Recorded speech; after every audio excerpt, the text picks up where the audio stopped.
Maduo madume nako ke bo supa mo phatleng dikgang ke tsa Botswana Television primaneng ya laboraro re gasa ka tlhamalalo tota go tswa toropo kgolo ga borone ntse o kopana le nna Benson Phuthego makore di tibulegela ka go leba ditlhogo.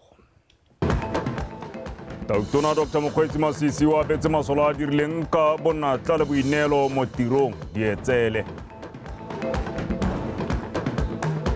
Bomme ba le 375 kwa kgaolong ya Bobirwa e le bangwe ba ba abetsweng leruo mme ba rotloediwa jalo go la atisa le go le tlhokomela.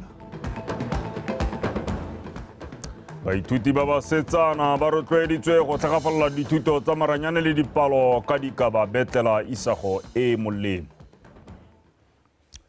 Wetso yo ranelang ka puo ya diatla o bidiwa Patricia Chobonyane mme gare tsena mo dikganyeng. Tautona Dr. Mokgweetsi Masisi wa betse masole a dirileng tiro ya bone ka boineelo dietsele go lemoga seabe sa bone mo go direng lefatshe leno. Tautona Masisi yo e le mo kamela mephato ya itshireletso wa betse masole ao kwa moletong o neng o tshwere mosong ono kwa kampeng ya sesole ya Seseretse-Khama Barracks. Ke ikantse khumalo ka botswerere. Ngwaga le ngwaga sesole sa Botswana se tshwara meletlo ya go ipelela dingwaga se ntse se le teng mme go tlhagolela tsela meletlo e se lemoga badiri ba sone ba ba dirileng ka boineelo le bonatla mo tirong ka go ba abela dietsele. Bangwe ba abelwa dietsele tsa go dira sebaka se se leele mo tirong fa bangwe ba lemogelwa go isa thokgamo le go emela lefatshe leno sentle kwa mafatsheng a sele. Sesole is a disciplined force. Mme Tautona ha tla go abela seetsele se ya beile tlotla e lemogang gore o ntse o dira ka bonatla boitshwaro ba gago bo tsamaisana le the value system ya Botswana Defence Force including the value system ya lehatshe la rona la tšhaba Botswana. Ga ka ke Tautona a tla go abela seetsele e le gore o no o sa dire ka ga go tsamaelanang ka teng le dikeletso tsa Batswana gore sesole sa bone se ka nna jalo. Jaanong dingwe tsa dilo tse re di lebelelang over and above gore o na le dingwaga di le kana tse molao go letlang gore o ka tsaya seetsele re lebelela le boitshwaro ba gago mo tirong gore a mme a boitshwaro ba gago bo tsamaelana le ka ga ile gore ha re le bahela lesole la Botswana le tshwanetse le belentse ka teng o tla itse gore go tswa go golwe sesole sa Botswana ha sentse se tsamale mo mahatshing se rumilwe ke Tautona ko sa bensile go sireletsa matshelo a batho teng se nna sentse se itsege be se lebogiwa ka go itshwara sentle re na le setho se le gore ke sone se leng gore tšhaba Botswana ya getse mo go sone. Ya bo ile boitumelo fela mo go ba ba abetsweng dietsele mme ba supa fa go ne go se bonolo go fitlha fa ba leng teng. Re tsenya maata le moko wa gore re tswelele re bereka re direla setšhaba sa Botswana ka botswapelo. Tiro e bata boineelo e bata motho o berekang ka botswapelo a beile botho ko pele. E tla re ka matlhatso sesole sa Botswana se tshware moletlo wa go ipelela dingwaga di le 47 se ntse se le teng kwa lebaleng legolo la metshameko mo Gaborone. Ke ikantse khumalo Botswana Television mo Goditshane. Bani ba motse wa Selokolela ba ba nile le sabe mo mogantong wa go tsibosa setšhaba ka bodiphatsa jwa bolwetse jwa kankere ba kgoletse tshwaragano le kemonokeng e ba e dirileng go netefatsa gore moganto o atlega. Ka kgolo e dirilwe jalo ke mopalamente wa Kanya South Dr. Lemogang Kwape yo neng a le gareng ga ba baneng ba gwanta kwa Selokolela. Moganto o simolotswe ke Rre Lebogang ke wa Gamang yo ka go tlhoka lesego a neng a latlhegelwa ke botshelo ngwaga ono o rogwa morago ga go hekediwa ke bolwetse jwa kankere. Ke se go fetsa makwinja le o neileng tokolo ba bega.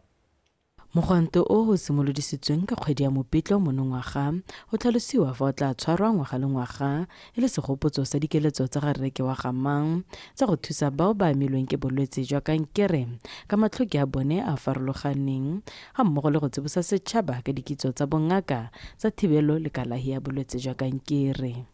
Didikadike di heta 20 a batho di bolawa ke malwetse one a sa tshelwaneng a o sukiri a o madi a go godimo a o kankere le a mangwe a tsamayana le one mme jwa kankere jaanong bo lemoga bo tsholetse ga go gaisa a mangwe. Tiro e ya ga Rre ke wa Gamang ke ya maitemogelo a gore dilo tse ga di ka tsibogelwa nako e le teng di kgona gore di hengwe. He really fought, and in his fighting he had a vision ya gore he would like for communities, especially those in small settlements, to be made aware of cancer, and basically go isiwe dithuto tsone tseo tsa cancer awareness ko go bone, ba itse gore e ka detectiwa ka tsela e ntseng jang, ba itse gore le bone ba itlhokomela ka tsela e ntseng jang. Bangwe ba ba kgonneng go halola bolwetse jo jwa kankere jo go tlhalosiwang ba gapile matshelo a batho ba le bantsi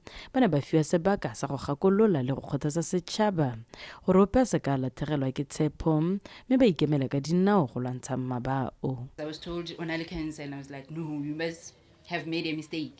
Because now as far as I know, cancer. It was mentioned that it's on stage 3 and I had to start chemo right away. I just wish really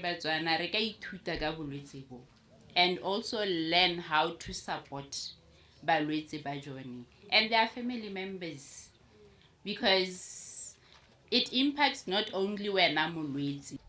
There is a way in which you can say cancer can... Go na le tsela e bolwetse jwa kankere bo ka alafiwang ka yone ga go ka lemogiwa go sa le gale. Dingwe tse di kae tsa bolwetse jo di akaretsa go dutla madi mo go sa tlwaelesegang, go nna le matšadi mo mmeleng, go fokotsega ga pono, kutlo le go babalelwa ga dikarolo tse dingwe tsa mmele, go opiwa ke tlhogo phetelela ga mmogo le go latlhegelwa ke nama mo go sa tlwaelesegang. You might be developing cancer. Persistent headaches come about. Unexplained fatigue, fevers coming on and off. Then we have sudden unexplained weight loss. Dr. Kwape o gakolotse setšhaba go tlhokomela botsogo jwa bone ka go nna kelotlhoko ka dijo tse ba di jang, go itshidila mmele ga mmogo le go etela ba botsogo kgapetsa-kgapetsa, go lekola botsogo jwa bone, selo se go bolelwang se ka thusa go tsibogela kalafi ya malwetse mangwe a ise a kekele. Ke se go fetse Makwinja, BTV News. Selokolela. Le kalana la United Nations Global Compact le company ya Green Loop ya monogae ba ne ba kopana le babega dikgang go buisana ka botlhokwa jwa pabalelo tikologo le ditsamaiso tse di dirisiwang go somarela tikologo. Mogolwane wa Green Loop me Lindiwe Modise a di buisana tseo di ka thusa thata mo go somareleng tikologo. Mako re utlwe go rata Moranyane. Lenaneo la 2030 la ditlhabololo tsa senalaruri le la amogetsweng ke mafatshe otlhe a leng mo lelokong la lekgotla la ditšhaba ka ngwaga wa 2015 le thusa go simolosa tsamaiso ya kagiso le katlego ya batho lefatshe ka bophara mo nakong eno le go ya pele. Ka jalo go nna le tshedimosetso e maleba ya go ikgolaganya le ba ba nang le lesedi ka gore go ka buiwa jang ka dikgang tsa tikologo, setšhaba ga mmogo le tsamaiso puso go ka thusa go neela babega dikgang lesedi la gore ba ka botsa dipotso dife mo dikganyeng tseo. find it very important for us to have such discussions. Ke bona go le botlhokwa thata gore be re tshwere dipuisano tsa go tshwana le tse le bana le seabe gore re kgone go gola re lekalana mo Botswana, mme gore lentswe la rona le kgone gore ga go bathong go ba itsise ka manokonoko a mang dikgwebo tsa rona. Re tlhoka babega dikgang go isa molaetsa ko setšhabeng. Lekgotla la ditšhaba le na le seabe se se tona mo go kopanyeng bana le seabe go buisana ka tshomarelo tikologo. We are in the UN very aware of the criticality of the media, and we are aware that the media is... Re le ba lekgotla la ditšhaba re lemoga botlhokwa jwa babega dikgang ka banna ba re lebile le gore re neelana le bone se re se dirang. Mme ke dumela gore babega dikgang mo mafatsheng ka bontsi ba ka tshegediwa gore ba kgone go dira tiro wa bone ka botlalo. Re emeletse thata mo go ba neeleng didirisiwa tse di tla ba thusang go kgona go bega dikgang tsa paballo tikologo le ditsamaiso tsa teng. One of them today is of course environmental, social and governance issues. Ba Green Loop le ba tsa karolo ba tla tshwara phuthego e tla gogang beke itebagantse le go tswa ka ditharabololo tsa tshomarelo tikologo tsa senalaruri. Go rata Moranyane, BTV News, Gaborone. Mapodisi a Old Naledi a mo lesomong la lekawana la dingwaga tse 36 morago ga gore go hitlhelwe mokapelo wa gagwe a tlhokafetse kwa Old Naledi monotoropo kgolo Gaborone.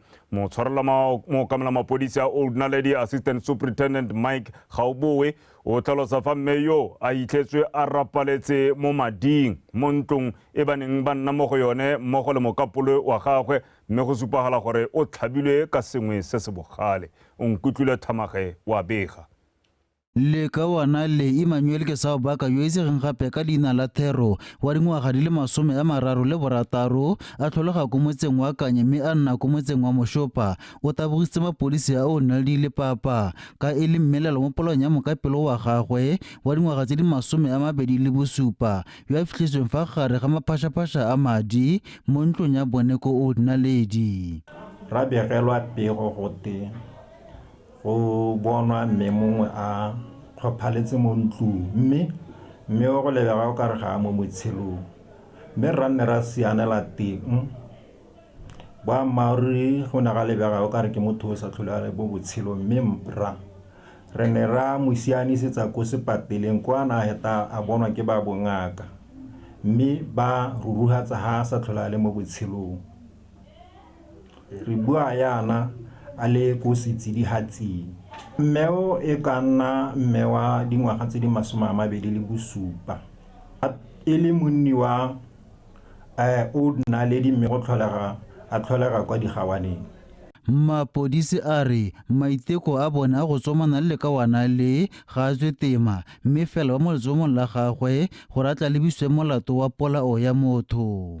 Dipelaelo tsa rena ra go belela e ka tswa leso la gago le bakilwe ke mokapelo wa gago o leng gore mo bogompienong re santse re le mo patlong ya gagwe ra ba masika ba itse ka tiragalo. Dikgang tsa dipolano tsa baratani le dikiteo ke dingwe tse se robatseng mapodisi a Old Naledi. Ra hanga go bua ka dikiteo tse re di bitsang assault common tse di potlana.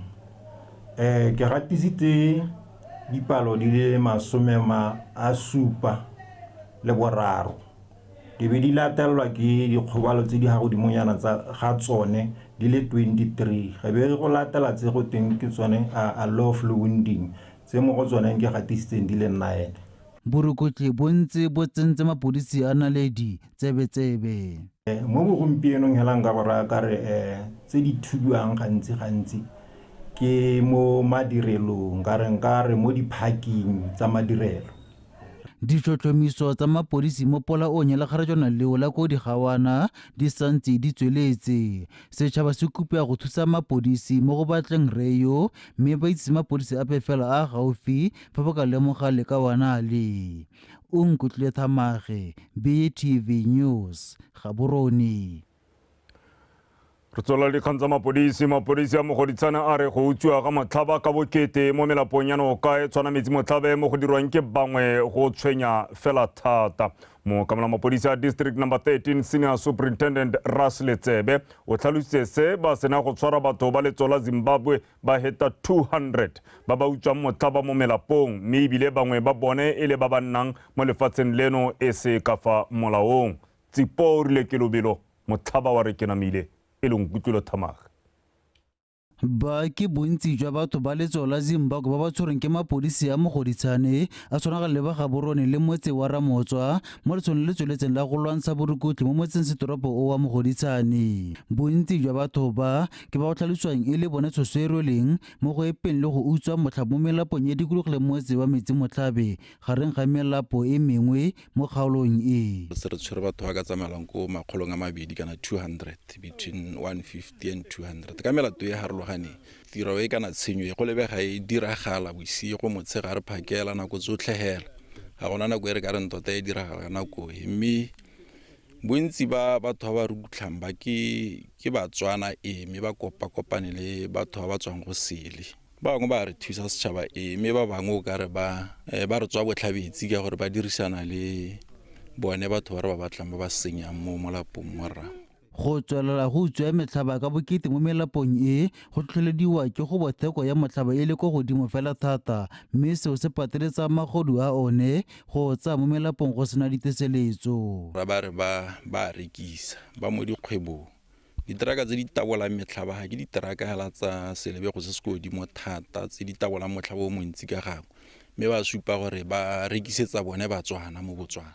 Kgang ya dikatlholo tse di ko tlase tse di lebisiwang badiramelato le yone e lejwa e le ngwa tse di koketsang bogodu jwa motlhaba. Kana re ba lebisa molato go ting illegal sand mining. Go se go itshupile gore o ka re molao o leng teng gompieno ga o dire go lekane go kgoreletsa badiramolato go emisa. Mme se ba se buang ke gore ga ba benefitang ka teng mo motlhabeng mo go hetwa ke ka ha molao le mbogale ka teng. Ntse yana motho ga a tabotse motlhaba re mo tshwere le sa ntlha ka ha molao ntseng ka teng re mo charge madi a ka tshwarang 1000 pula. Ha re mo tshwara a boela gape ke bo 2000 mme go supega go ntse go sa lekana go ba kgoreletsa go tswelela le borukutli. Batswakwa ba ba nnang mono e se ka fa molaong le bone ga ba nna lesego mo letsholong le ka mapodisi a ba tshwere ka dipaolo tse di go godimo. Kana batho ga ba nna mo lehatsheng ba sena diteseletso ba sa tlhatlhobiwa pele ba tsena mo lehatsheng. Ba ka tshabelwa ke gone go akaretsega mo dikganyeng tsa borukutli ka gore ba sena itsholelo ya go ka itshwarela sentle go nna mo lehatsheng le ba tsile mo lone go na le ba tseneng sentle. Letsholo le la mapodisi le tsweletse go ralla motse wa Mogodisane le e mengwe e mo tikologong. O Nkutlwe Thamage, BTV News, Mogodisane. Re tswela le mapodisi mme mogolwane wa sepodisi wa Southern Division Senior Assistant Commissioner Harrison Dikgobe a re seabe sa morafe le boeteledipele jwa metse ke sone konokono mo go lwantsheng borukutli a tlhalosa fa sepodisi le makgotla mangwe a itshireletso ba ka se kgone seo ba le bosi. Re Dikgobe o buile se kwa puisanong le magosi ya kgaolo ya District Number 4 kwa Ramatlabama kwa Morolong. Pel Pudhudu wa bega. Mogolwane wa mapodisi a kgaolo ya Borwa Senior Assistant Commissioner Harrison Dikgobe a re gore lefatshe le le kgone go fitlhelela tebelopele ya lone ya ngwaga wa 2036 gore Motswana mongwe le mongwe a atlege le go sireletsega ke fa morafe le magosi ba tshwaragane le ba sepodisi go tla ka maele le megopolo ya go lwantsha borukhutlhi ka botlalo. O tsweletse a supa fa kgodiso ya bana le yone e na le seabe mo boitshwareng jo bo lolameng mo setšhabeng. Go a bonala gore kgang ya mephatwe that's the way to go.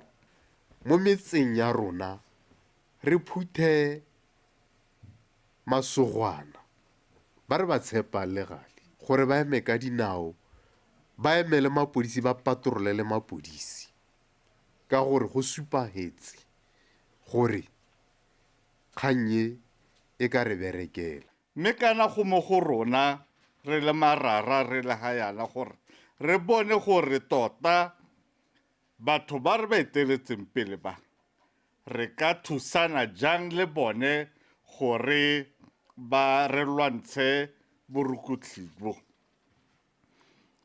Borukutli bo ke boikarabelo a re tseng boikarabelo rotlhe. Mogolwane wa sepodisi wa District Number 4 Senior Superintendent Saraga Bathusi a re magosi ba na le seabe se se nonofileng go thusa go lwantsha borukhutlhi ka go dira maikarabelo a bone e le baeteledipele ba morafe. Ha setšhaba se eme ka dinao ga gona borukuthi kana ba tla itse gore go utswa yo o utswetse yo o utswetswe ba tla itsane gore ba ka dira ka tsela e ntseng jang. Mme re tlhamile mophato wa borre lo nkutlwe re na le letsatsi le re bitsang le batla ile la borre hela le le tsanang ka 6 go khotleng re tlile go bua ka dikgang tsa malwapa le bana ba rona. Betso maikaelelo a tantsho borukutli ke go bona rena le kgaolo ya rona e free from crime e tla bonye re isa go goreng Botswana wa rona le ene jalo a nne free from crime mo dipalopalong tsa mahatshehatse. Maikaelelo magolo a dipuisano tse e ne le go rotloetsa setšhaba go nna le seabe mo go lwantsheng le go thibela borukhutlhi. Pel Pudhudu, BTV News, Ramatlabama.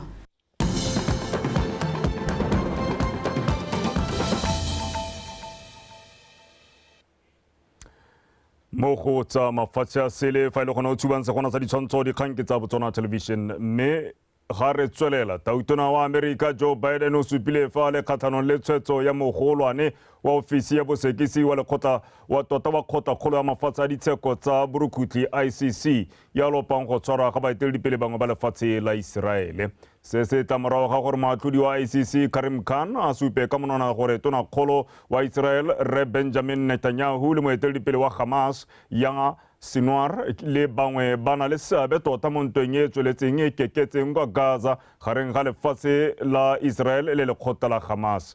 Re sa le foo baeteledipele ba tota ba bopeledi kwa Amerika le Israele ba ne ba simolola dipopelelo morago ga gore moatlhodi mogolo wa ICC a lope go tshwarwa ga tonakgolo wa Israel Benjamin Netanyahu, tona wa itshireletso Yoav Gallant le moeteledipele wa Hamas. Megare boela mono gae mogolwane wa kampani ya metsi ya Water Utilities Corporation kwa Tsapong Re Benjamin ba itshenyetsi a re bahiri ba tshwanetse go baya ditshireletsego jalo le ya babereki le badirisi ba ditlamelo kwa pele. Re ba itshenyetsi o buile se kwa letsatsing la botsogo la pabalesego le neng le tshwerwe ke kampani eo ya Water Utilities kwa Tsapong kwa Kgalagadi ke o lebogile ra dipotsane ka dintlha. Company ya Water Utilities mo Tsapong e rutuntsha babereki ba yona ka methala ipabalelo le itshireletso mo tirong di tshwana le go ithuta go tsibogela thuso ya potako le go lemoga seemo se se ka bakang dikgobalo. Re ba itshenyetsa a re go rutuntsha babereki ka pabalesego go thusitse go fokotsa dikotsi le dikgobalo mo tirong. Mme mo nakong ya gompieno re itshwaragantse le lekgotla la ISO 45001 le leng gore ke la ipabalesego ya mahatshahatse ya seemo se se go godimo se le gona gore re diragatse moono wa koporasi wa go tlhokomela modiri mo tirong ka nako tsotlhe. Botsogo bo turu mme ke boikarabelo jwa modiri gore re bone gore mmereki ka nako tsotlhe o babalesegile. A le ngwaga go a tlhatlhobiwa go bona gore seemo sa bodiredi ke se se ntseng jang mme le gone go dirwa dithuto tse di tseneletseng gore bodiredi bo nne bo le mo seemong sa gore bo ka bereka ebile bo ka iphemela jang. Madirelo a sa babalesegang ama lehumo kante dipoelo tse di ka diragalang mo tirong. Batho ba ba berekela mo seemong se sa iketang sa loapi ba tshwanetse go sireletswa. Ga go na le heatwave go na le mogote o o heteletseng gongwe selekano sa malatsi a mararo kana go heta ko lephateng la rona go ntshiwa warning kana go na le press release ke tlhagisang batho gore tla re mo lebakeng le lekana re be re sologetse mogote o o heteletseng gongwe go se bue le gone gore mo mogoteng o o heteletseng o re o itemogelang re ipabalela jang jaaka le itse gore ga go buiwa ka protecting clothing re tshwanetse gore re apare diaparo tsa itshireletso. Babereki ba company ya Water Utilities ba koletsa go phepahatsa mahelo a ba bereka mo gone go kwetsa go tsenwa ke malwetse a bakwang ke leswe. Ke o lebogile ra dipotsane Botswana Television Tsapong.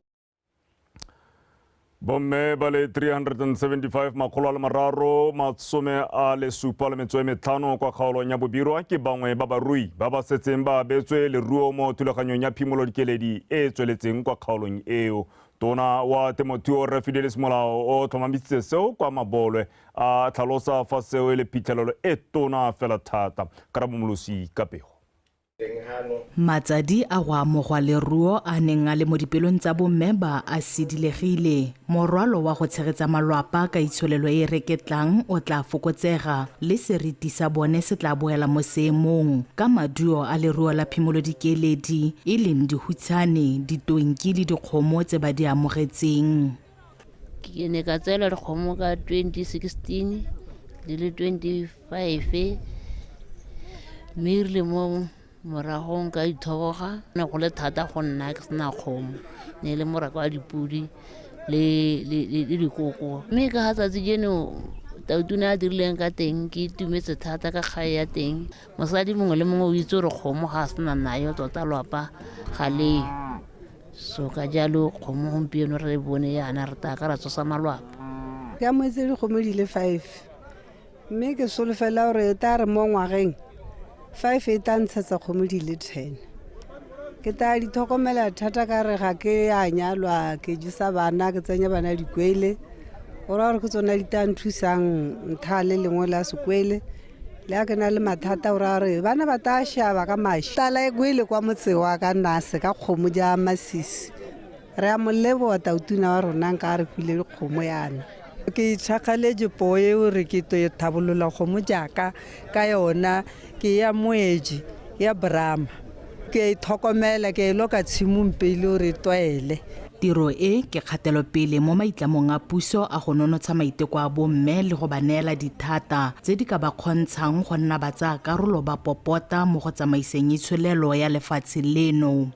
Se se diragalang gone ha se supa gone gore ha bomme ba tsentseng le bogo teng ba tshwere teng mollo wa tuka go a bonala gore mme dithata di tla simolola go boela mo go bone ka gore tahela se se tona ke go leka go tutisa itsholelo ya malwapa go simologa hela ko ba ko tlase go ithelela ko go ba ileng gore ba na le dithata mme sone se ke bokao jwa gone gore ditshwetso dipe dithulaganyo dipe tsa puso ha re ntse re di dira re tshwanetse ra se ka ra tlogela bo mme ko morago ka gore ha go a supagala gore ba ntse tota ba tshwere ka diatla. Bomme ba bangwe ba kwetse bontlhabongwe jwa madi a 35 million pula a neng a ntsheditswe tiro e ka go rekisetsa puso leruo fa ba bangwe ba ne ba duelelwa ditirelo tse di farologaneng. Ba ne ba kgothadiwa go dirisa lenaneo le lešwa la thuo le tlotlo le mo go lone bomme ba segetsweng seabe se se hapegileng gore ba tsene ka dipalo tse dintsi le gore ba atlege mo temothuong mohama o tlhabololwang go nna mengwe ya metswedi ya itsholelo ya lefatshe. Karabo Molosi, BTV News, Mabolwe. Mopolemente wa kgaolo ya Okavango Rre Kenny Kapinga a re o eletsa go bona seemo sa thuto ko kgaolong eo se tokagetse gore bana ba kgone go nna le bokamoso jo bo botoka. Rre Kapinga o buile se fa na lekola dikolo tse di potana tse di dirileng bontle sentle mo dithathobong tsa lekolo la bosupa mo ngwageng o fetileng. Tumisang ke latlhilwe le Thani Tsukudu ba bega. Dikolo tse di potlana tse di dirileng bontle tse mo parlamenteng ga neng a di lekola di akaretsa sekolo sa Kajaja Primary, Kathiana, Ncamasere, Chauga, Ikoga, Chukumuchu le Gudugwa Primary e le tsela ya go tiisa baithuti moko. Mo parlamente a bela dikolo tse dibuka supa fa e tla nna tiro ya ngwaga le ngwaga go ba rotloetsa go ntsha maduo a mantle. Ga o eteledipele o tshwaragane le PTA le botsadi, you can produce amazing results. This is the result ya tshwaragana. This is the result ya teamwork. This is the result ya gore wena ka bo wena hela deep inside yourself. Mo ba go bitsa ba re intrinsic motivation. If that intrinsic motivation is inside you, ha gona space se se konte se le gore se ka go itsa go bona maduo a mannte. Le fa go santse go na le tlhaelo ya ditlamelo ko sekolong sa Ncamasere boeteledipele jwa sekolo jwa re seo ga sa tshwanela go ba kgoba marapo mo go ntsha maduo a mantle. Sekolo se mo kgaolong ga sena ga gona photocopiera ko gore re photocopy ga se re pega motho dilori a tsamaya go kae a go batla go photocopy mme kana since ga gona dibuka gore ga gona space se pedi gore matishara ba role bukile mme tata ka re ke batho ba batlang maduo ba role bokete thata mo e leng go mtsore ga ba itse ba ka ira jang tota bana ba modimo gore maduo a bana ba tshwaretse gona a le teng mme ke sa le gore ga ke ba leka ba tla natse ba iteka a le mo mala nnete umpieno tsere nako ya go ta gore lemoga le rona mo Ncamasere Primary ke re go ra ke re ngwaga o ta ba le kopile timi ya rona e ga gona mo go twing ra le bana re le kana hela barote isu ke le bogela matishara a teng ga ke ba re lebella gore ga ra rutega ga ra dira eng mme hela timi e ngwaga o e tsa ke le 90 re tamo tsa mo parlamente o kgothaditse barutabana le ba go tshwara ka thata le fa ba ka berekela mo dikgaolong tse di kgakala le ditlamelo. O ba kgothaditse gape go tshwara ka thata le ntswa dinako tse dingwe ba bereka ka ditlamelo tse di sa lekaneng. Mejano fa redi konatel baithuti ba basetsana ba rotloeditswe thata go tlhafalela dithuto tsa maranyane le dipalo ka dikabanono tsa thata go ka phadisana jalo le basimane sentle go tsena mo ditirong tse di tswang kgakala di dirwa ke borre. Se se builwe ke moanamisa mafoko wa moepo wa Jwaneng mme Charity Tite kwa thutopuisanong e neng e rutuntsha le go tlhatlhelela basetsanyana ba le 250 ka tsa boranyane le dipalo go tsweng kwa dikolong tsa tota tse dikgolwane tsa Morama Kgosimpe Maiteko le Mogale gone kwa toropong eo ya Jwaneng. Thato Ranna o na le ko. Thuto le dipuisano ya go tshwana le e botlhokwa ka dipalo tsa bomme di santse di le kwa tlase mo ditirong tse di dirang ka maranyane ka go atologa ga one le tsa dipalo. Mme re ka mosalo wa pula o etswa go sa le pele go fa bana ba basetsana sebaka sa go tlhagolela ruri tshiamelo ya go tsena mo ditirong tse go ka oketsa dipalo tsa ba ba leng teng mme ebile go rotloetsa bana ba basetsana go fitlhelela ditoro tsa bone go nna le seabe mo mogameng wa tsa maranyane. We create these opportunities for you to understand how the world and careers out there work. Re le diretse sebaka sa gore le tlhaloganye gore lefatshe le ditiro di bereka jang. Fa o eletsa go bereka ka tsa boranyane ke sone sebaka sa gore o itse gore o tlhoka go dira eng ko sekolong gore o ipone o tshwana le bomme ba ba na leng rona gompieko. Standing before you today, what does it require for you to do at school? Is we have a number of programs that we aim to support women by, starting with the Launchpad. The Launchpad is where we... Re na le mananeo a re thusang bomme ka one go simolola ka la Launchpad la basetsana ba dingwaga di ko tlase jaaka lona go bo go nna le la bomme ba ba berekang ka boranyane le ba ba na leng dikgwebo tsa boranyane. Female engineers, not only in the workplace but also in business. Our goal is to unveil the huge unexplored territories within these TAFs. Maikaelelo a rona ke go tlhodumela le go ribolola masaitiweng a fitlhelwa mo lefatsheng la rona le boranyane jwa maemo a go godimo.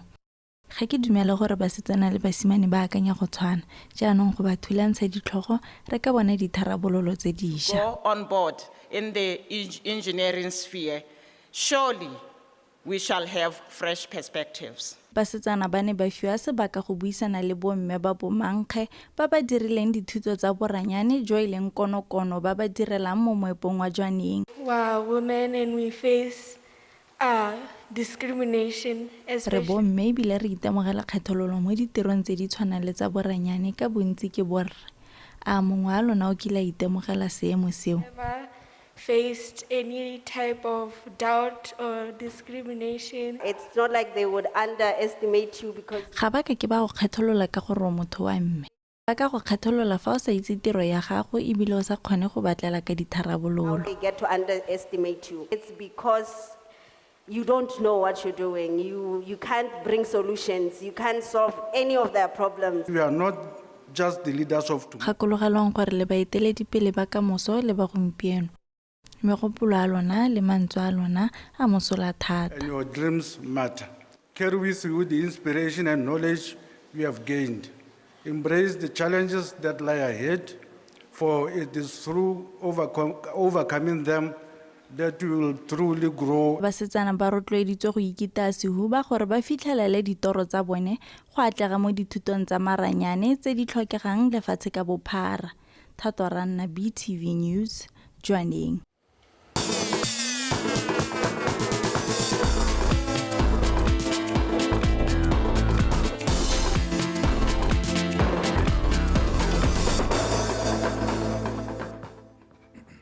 Wetso molotsana ke o thobisang morare Thato Kgosimore gore a go fe dikgang tsa metshameko morare. Dumela Benson. Le teng. Re teng a gona la le molato. Marapo ke one. Darre. Thank you. Matlametlo a modisa ke go di gorosa ke bua Thato Kgosimore ka tsa metshameko e le tsa Botswana Tonight motswetso madume. Pero e kwa setlhoeng bosigong jono mothusa moeteledipele wa lekgotla la Botswana Athletics Association wa bona thetso a re kgaisanyo ya mafelo a beke ya Botswana Athletics Association National Championships e tsamaile sentle le fa go sena batshameki bape ba ba iponetseng phatla kwa di-Olympic tsa monongwaga tsa Paris 2024. Thetso o tlhalositse fa Sethunya Majama a iponetse phatla kwa dikgaisanyong tsa di-World Junior Championships morago go taboga nako ya 11.88 seconds segolame baeng. kgaisano eo ya malatsi mararo e simotse ka la botlhano go tsena ka Sontaga ke yone ya mama ya lekgotla la BAA e dirisiwang go ipatela phata kwa di-olympiking.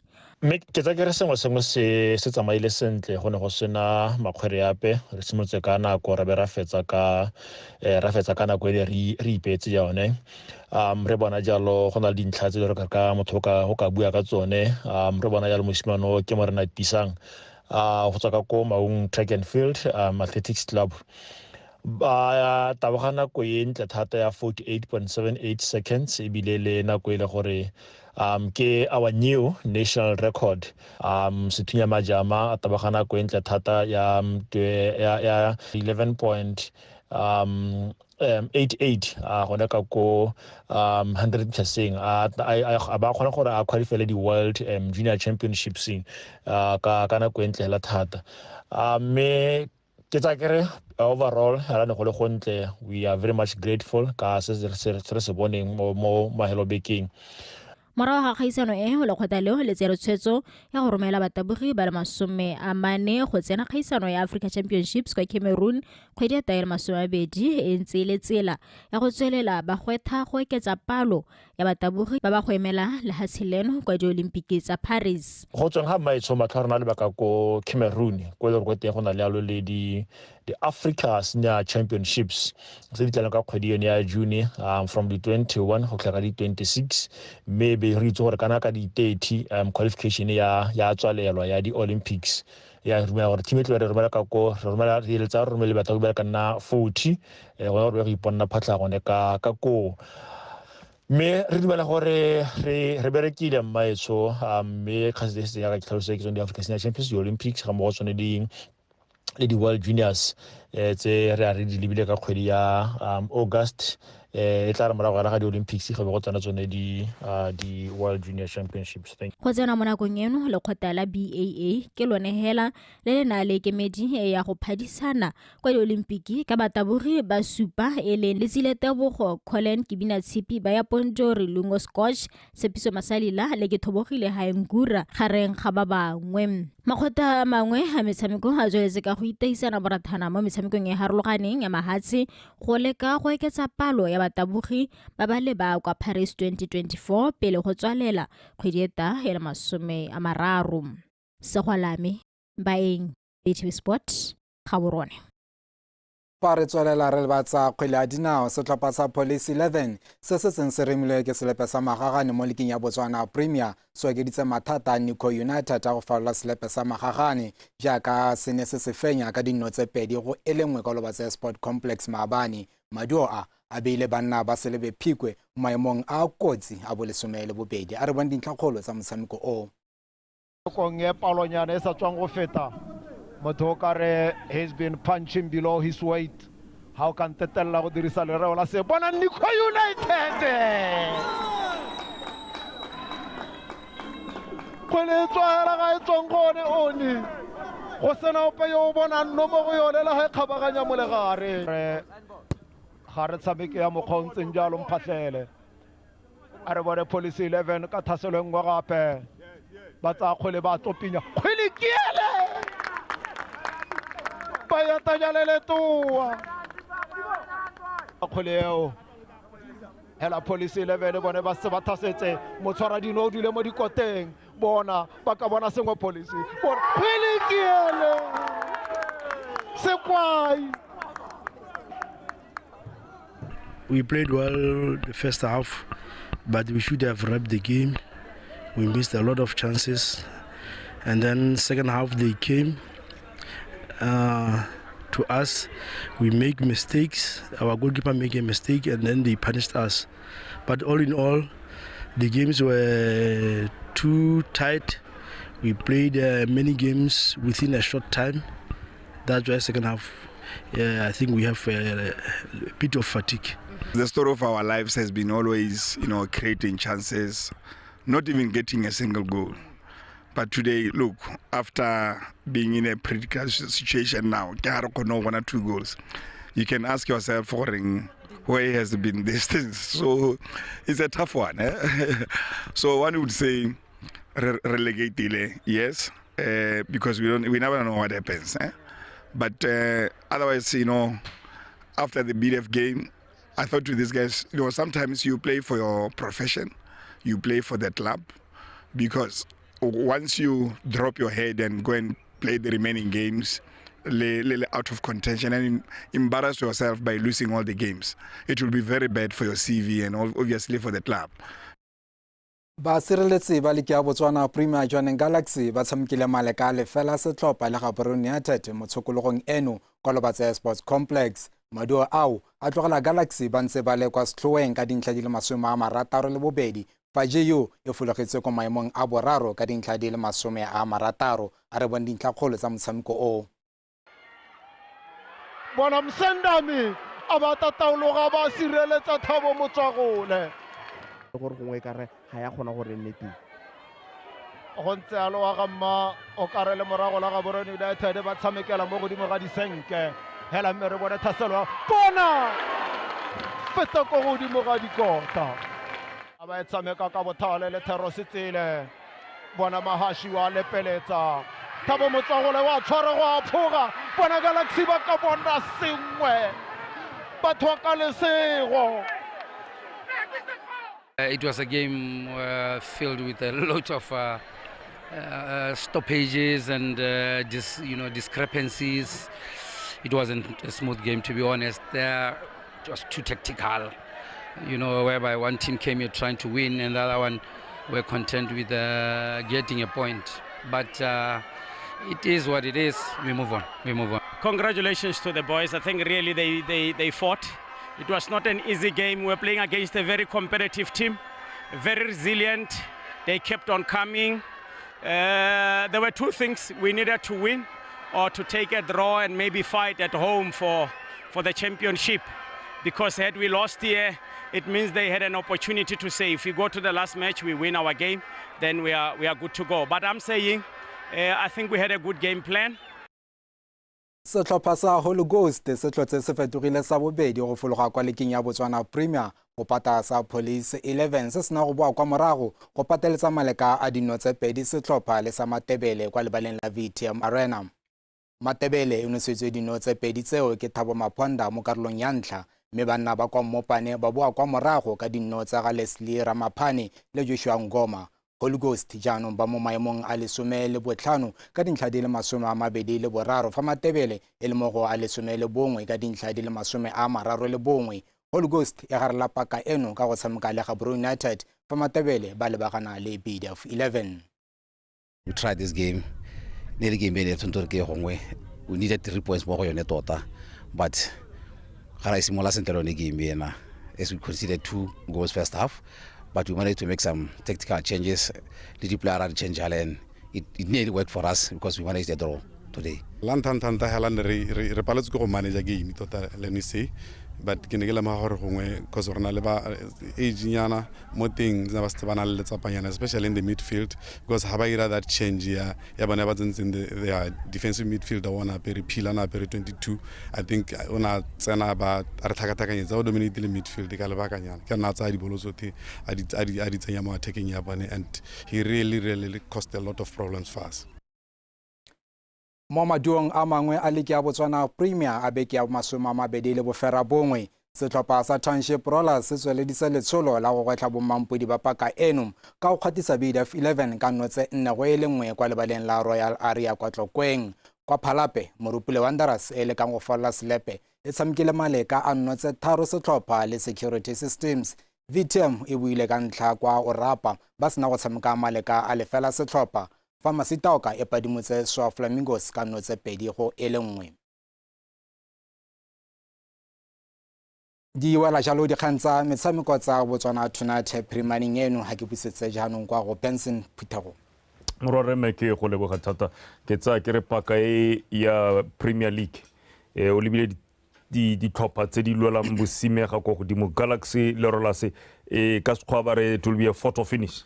Era ke nta ile gore e fela ile ka semo ka selebego se se go godimo mme go na le ntlhengwe e leng gore ba katisa ga ba itumelle botsamaisi ba batsamisi ba motshameko mo metshamekong e meraro so fa go nnile le di kgotla ha le morago ga metshameko ha re bua jaanong ka ko Francis Town ke derby Traffic le 11 Angels le gona go monate ka ko re tla utlwa teng maybe leng ka re makgaolakgang a kana metshameko a bohelong ka bo nnile ka sontaga ka gore ka mapeo matlhatso e tla bo re na le masole BDF Day gore re tle re akole metshameko sentle a kere motsonetsi wa re pele re kgaogana ke go gakolole ditlhogo tsa phirimaneng ya laboraro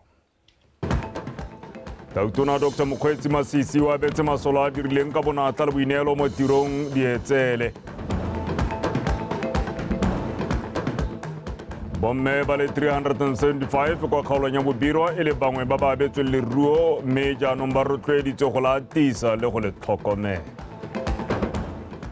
baithuti ba ba setsanyana ba rotloetswa go tlhagafalla dithuto tsa maranyane le dipalo ka di ka ba betlela isago e e molemo wetso ne lekalo dikgang tsa rona tsa phirimaneng ya kajeko mme re tla bo re akogela ka go batepolwapi go utlwa ka maemo a bosa a re tšhentšheng la modisa therapana lone ga ko legala la gale ko kgosing a nne kagiso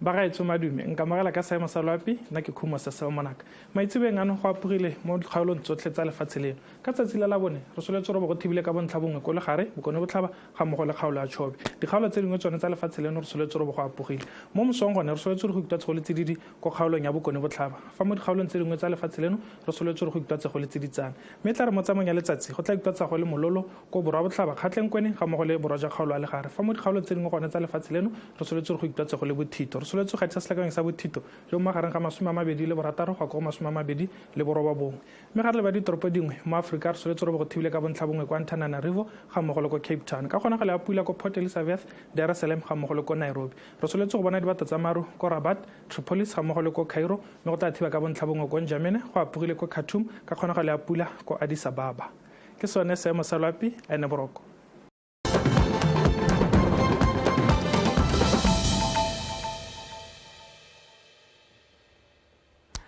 You're still live with Botswana Tonight here on BTV, and thank you so much for staying with us. The Managing Director of Green Loop, Ms. Lindiwe Modise, has underscored the importance of reporting on the environment, society, and government.